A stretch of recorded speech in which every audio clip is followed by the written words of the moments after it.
एक बार गौतम बुद्ध का एक अनुयायी जो कि सालों से गौतम बुद्ध के आश्रम में आ रहा था, वह उनके प्रवचन सुनता और आश्रम में ध्यान आदि करता और फिर चला जाता। लेकिन अचानक कुछ दिनों से उसने आश्रम में आना ही बंद कर दिया था। यह बात गौतम बुद्ध ने भी अनुभव की थी। एक दिन जब गौतम बुद्ध उस गांव से भिक्षा मांगकर वापस लौट रहे थे तो रास्ते में उस अनुयायी का घर भी पड़ा। बुद्ध उसके घर चले गए। अंदर जाकर देखा तो वह इंसान आंगन में बैठकर कुछ काम कर रहा था। बुद्ध को देखते ही वो जल्दी से हाथ जोड़कर बुद्ध के सामने खड़ा हो गया। उसने बुद्ध के लिए शीतल जल दिया और बैठने के लिए आंगन के चबूतरे पर एक चटाई बिछाई। बुद्ध चटाई पर आराम से बैठ गए। फिर बुद्ध ने उस अनुयायी से पूछा, तुम्हारे घर परिवार में सब कुछ ठीक तो है? अनुयायी बोला, हाँ बुद्धे, सब कुछ ठीक है। बुद्ध ने पूछा, फिर तुमने आजकल आश्रम में आना क्यों छोड़ दिया? यह सुन वह अनुयायी थोड़ा सा शर्मिंदा हुआ। फिर बोला, अब मैं आपको कैसे बताऊं? गौतम बुद्ध ने कहा, तुम मुझे निसंकोच कह सकते हो। अनुयायी ने कहा, मेरे वस्त्र बहुत ही पुराने हो चुके हैं, वे कई जगह से फट गए हैं, उनमें छेद निकल आए हैं, अब वो बिल्कुल भी पहनने लायक रहे ही नहीं। बुद्ध ने अनुयायी के वस्त्र देखे, वे सच में बहुत बुरी हालात में थे, जगह जगह से घिस चुके थे, कई सारे छेद थे उनमें। इसके बाद बुद्ध उठ खड़े हुए और मुस्कुराते हुए अनुयायी के कंधे पर हाथ रखकर बोले, चिंता मत करो, सब सही हो जाएगा। शाम के समय में जब आश्रम से सभी अनुयायी बुद्ध के प्रवचन सुन घर वापस जा रहे थे तो बुद्ध ने अपने एक धनवान अनुयायी को रुकने को कहा। जब सब चले गए तो बुद्ध ने अकेले में उस धनवान अनुयायी से अपने उस गरीब अनुयायी को 2 जोड़े वस्त्र देने को कहा। धनवान अनुयायी उस गरीब अनुयायी के घर वस्त्र भिजवा देने का वचन देकर वहां से चला जाता है। अगले दिन सुबह वो अमीर अनुयायी उस गरीब अनुयायी के परिवार के हर एक सदस्य के लिए 2-2 जोड़े कपड़े एक पोटली में बंधवाकर अपने नौकर के हाथ भिजवा देता है, जिसे देखकर गरीब अनुयायी का पूरा परिवार बहुत ही खुश होता है। अगले दिन जब वह गरीब अनुयायी दोबारा से बुद्ध के आश्रम में उनके प्रवचन सुनने आता है तो अंत में जाते समय बुद्ध ने उस अनुयायी को रोककर उससे पूछा, क्या अब आप अपने नए वस्त्रों में आराम से हो?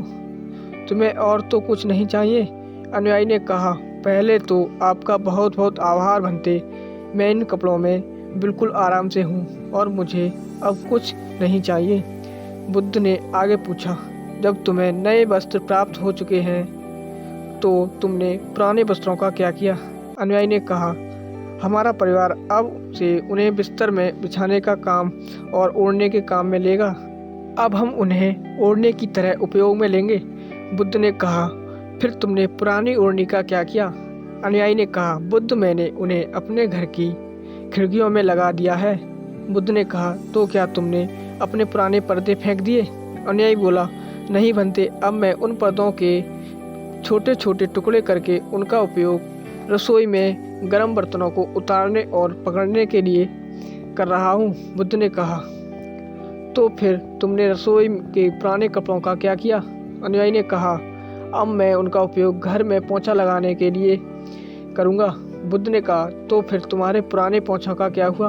अनुयायी ने कहा, बुद्ध, वो पुराना पोंछा इतना तार तार हो चुका था कि अब उसका कुछ भी नहीं किया जा सकता, इसलिए मैंने उस पोंछे से एक एक धागा निकालकर दिए के लिए बाती बना ली। उन्हीं में से मैंने कुछ बातियां मैंने आश्रम में दान कर दी, जो अब आज रात से आपके कक्ष में प्रकाशित होंगी। यह सुन बुद्ध अनुयायी से संतुष्ट हो गए। वे इस बात से बहुत खुश थे कि उनका शिष्य वस्तुओं को बर्बाद नहीं करता बल्कि उनका सही से उपयोग करना जानता है। गौतम बुद्ध हमेशा अपने शिष्यों को बहुत ही कम चीज़ों में जीवन निर्वाह करने की शिक्षा देते थे। साथियों, उनका यह भी मानना था कि यदि हमारे पास कुछ भी हमारी ज़रूरत से अधिक है तो दूसरे ज़रूरतमंद लोगों को दे देना चाहिए। काश हमारी आज की जनरेशन भी बुद्ध का संदेश समझ पाए। आज लगभग हर इंसान अपनी ज़रूरत से अधिक चीज़ खरीद रहा है, केवल देखा देखी में और दूसरे को शो ऑफ करने के चक्कर में। आजकल पुरानी चीज़ों को रीयूज करना तो दूर की बात है, हम लाई हुई नई चीज़ों को पूरी तरह से यूज नहीं कर पाते हैं। इसका एक कारण यह भी है कि आज की इस मॉडल दुनिया में हर रोज़ नई चीज़ों का इन्वेंट हो रही हैं, जिससे बहुत ही जल्द चीज़ों का फैशन ख़त्म हो जाता है और दूसरी नई प्रकार की वस्तु चलन में आ जाती है। आजकल जब हम कोई फ़ोन या कोई इलेक्ट्रॉनिक प्रोडक्ट लेते हैं तो उनमें कितने तरह के फंक्शन की जांच करते हैं, लेकिन एक सर्वे के अनुसार एक इंसान अपने फ़ोन के 60% फीचर कभी भी यूज नहीं करता या फिर उसे बहुत कम बार यूज करता है। यानी कि वो फीचर ना होते तब भी उस इंसान को काम रुकने वाला नहीं था।